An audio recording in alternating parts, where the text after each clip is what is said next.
రమణమ్మ గెలుపు. రచన రాంబాబు. చందమామ కథ. సోమయ్య అనే అతనికి రమణమ్మ అనే యువతితో కొత్తగా పెళ్ళయింది. ఉద్యోగరీత్యా సోమయ్య రమణమ్మతో పేరవరం అనే ఊరిలో కాపురం పెట్టవలసి వచ్చింది. పేరవరం ఊరంతా ఎంత తిరిగినా ఇద్దరికీ అద్దెకు గాను ఒక్క ఇల్లైనా దొరకలేదు. వాళ్లకు ఊరి చివర తాళం వేసి ఉన్న ఒక అందమైన భవంతి కనిపించింది. దాని గురించి ఊరి వాళ్లను ఆరా అడిగితే అది ధనయ్య అనే ఒక వ్యాపారిదని చెప్పారు. అయితే ఆ ధనయ్య ఇప్పటికి ఎన్నో ఏళ్ల కిందట ఒక పడవ ప్రమాదంలో కుటుంబంతో సహా మరణించాడు. అప్పటినుంచి ఆయన పిశాచ రూపంలో అక్కడే తిరుగుతున్నాడు. ఎవరైనా మొండిగా ఆ ఇంట చేరితే భయపెట్టి పారిపోయేలా చేస్తున్నాడు.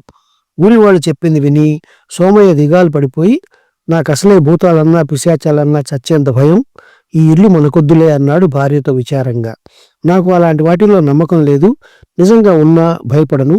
ఈ ఇంట్లో అయితే మనం అద్దె కూడా ఇవ్వనవసరం లేదు. ఆ పిశాచం సంగతి నేను చూసుకుంటాను అన్నది రమణమ్మ. సోమయ్య చేసేది లేక రమణమ్మ మాటకు సరేనన్నాడు. ఆ ఇంటి తాళం చెవి గురించి అడిగితే దాని సంగతి మాకెవరికి తెలియదని చెప్పి, కావాలనుకుంటే తాళం బద్దలు కొట్టినా మాకెలాంటి అభ్యంతరం లేదన్నారు ఊరివాళ్ళు. ఇది బాగానే ఉన్నదనుకుని సోమయ్య రమణమ్మ తాళం బద్దలు కొట్టి ఇంటి తలుపు తెరిచి లోపలికి వెళ్లారు. అక్కడ పరిస్థితి చూసి వాళ్లకు చాలా ఆశ్చర్యం కలిగింది. ఇంట్లో ఎక్కడా మచ్చుకు బూజు కనబడలేదు. పైగా ప్రతి గది అందంగా శుభ్రంగా ఉండి ఎక్కడి సామాన్లు అక్కడ చక్కగా సర్దిపెట్టి ఉన్నాయి. అంతేకాక ఒక గదిలో మంచం, దాని మీద కొత్తగా పరిచినట్టున్న దుప్పటి వాళ్ళ కంటపడింది. ఇది చూసి సోమయ్య వణుకుతూ, ఇల్లు ఉన్న తీరు చూస్తే నిజంగానే ధనయ్య పిశాచి రూపంలో ఇంటి లోపల తిరుగుతున్నాడని తేలిపోతున్నది అన్నాడు. సోమయ్య అలా అనగానే, అవును, ఆ ధనయ్యను నేనే. ఎంతో డబ్బు పోసి చాలా అందంగా కట్టుకున్న ఈ భవంతి మీద మమకారం తీరక నేను పిశాచి రూపంలో దీన్ని కనిపెట్టుకుని తిరుగుతున్నాను అంటూ పిశాచి రూపంలో ఉన్న ధనయ్య వాళ్ళ ముందు ప్రత్యక్షమై, మీరు ఇంట్లో ఉండడానికి నాకేం అభ్యంతరం లేదు, కానీ ఇంటిని మాత్రం ఇప్పుడు ఎలా ఉన్నదో అలా శుభ్రంగా అందంగా ఉంచాలి. అలా ఉంచకపోతే మిమ్మల్ని పట్టి పీడిస్తాను, జాగ్రత్త అన్నాడు.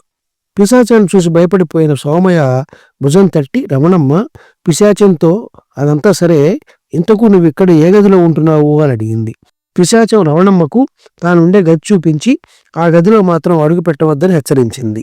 ఆ విధంగా పిశాచం వెంట కొత్త కాపురం ప్రారంభించిన రమణమ్మ మొదటి రోజునే పెరటి దొడ్లో ఒక మూలగా చెత్త చెదారం పారవేసి వారం రోజులు గడిచే లోపల ఒక పెద్ద చెత్త కుప్ప తయారు చేసింది. ఇది చూసిన ధనయ్య పిశాచం ఆ చెత్తనంతా ఎత్తి వీధిలో పడేయమని బెదిరించింది. అయినా రమణమ్మ ఆ బెదిరింపులను లెక్క చేయకపోగా ఇంట్లో కూడా ఎక్కడ తుక్కు అక్కడే వదిలేసి గదులన్నింటినీ అపరిశుభ్రంగా ఉంచసాగింది.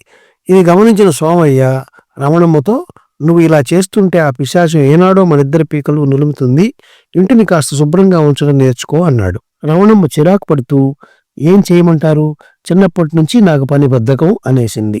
క్రమంగా పెరట్లో వేసే తుక్కు, చెడిపోయిన కాయగూరలతో చెత్త పోగు బాగా పెరిగి కుళ్ళి ఆ వాసన ఇంట్లోకి రాసాగింది. ఒకనాటి అర్ధరాత్రి పిశాచం నిద్రపోతున్న రమణమ్మ మంచం పట్టె మీద కూర్చుని గట్టిగా అరిచి, ఒసే, ఇంట్లో నువ్వు అడుగుపెట్టినప్పుడే నేను చెప్పాను కదా ఆ అశుభ్రాన్ని భరించలేనని. దొడ్లో నువ్వు పోగు పెడుతున్న చెత్తా చెదారం కుళ్ళిన వాసనతో నా ముక్కు బద్దలవుతున్నది. ఈ క్షణమే నిన్ను చంపేయబోతున్నాను అన్నది. ఆ మాటలకు రమణమ్మ ఏమాత్రం చెల్లించకుండా పిశాచాన్ని మంచం మీద నుంచి కిందికి తోసేసి, పిశాచాలు మనుషుల్ని భయపెట్టగలవు గాని వాటికి మనుషుల్ని చంపడానికి అవసరమైన బలం ఉండదని నాకు తెలుసు, నువ్వు నన్నేమీ చేయలేవు అంటూ లేచి గోడవారగా ఉన్న చీపురు కట్టను చేతికి తీసుకుంది. పిశాచం కీచుమంటూ అరిచి దూరంగా పోయి, సరే ఇక నీ జోలికి రాను, ఇంటిని పెరటిని నీకు ఇష్టమైనంత అశుభ్రంగా ఉంచుకో, నా గది జోలికి మాత్రం రాకు అన్నది. అర్ధరాత్రి వేళ బంగారం లాంటి నిద్రపాడు చేశావు, నీ గది సంగతి రేపు ఆలోచిస్తాను అంటూ నిద్రలోకి జారుకున్నది రమణమ్మ. ఆ మొన్నాడు ఉదయాన్నే లేచి రమణమ్మ పెరట్లో ఉన్న చెత్త పోగులోంచి కొంత చెత్త తీసుకొచ్చి దాని పిశాచం ఉండే గది నిండా చిమ్మేసింది. వెంటనే పిశాచం వణుకుతూ గదిలో ఒక మూల నిలబడి, అమ్మా తల్లి రమణమ్మ, నీ అశుభ్రం మూలంగా నాకు ఇంటి మీద మమకారం పోయింది, నువ్వే గెలిచావు.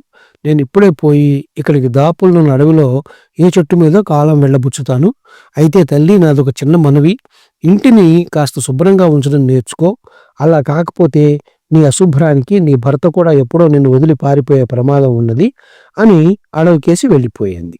ఆ రోజు సాయంత్రం సోమయ్య పని నుంచి ఇంటికి రాగానే రమణమ్మ ఉత్సాహంగా అతడితో జరిగిందంతా చెప్పింది.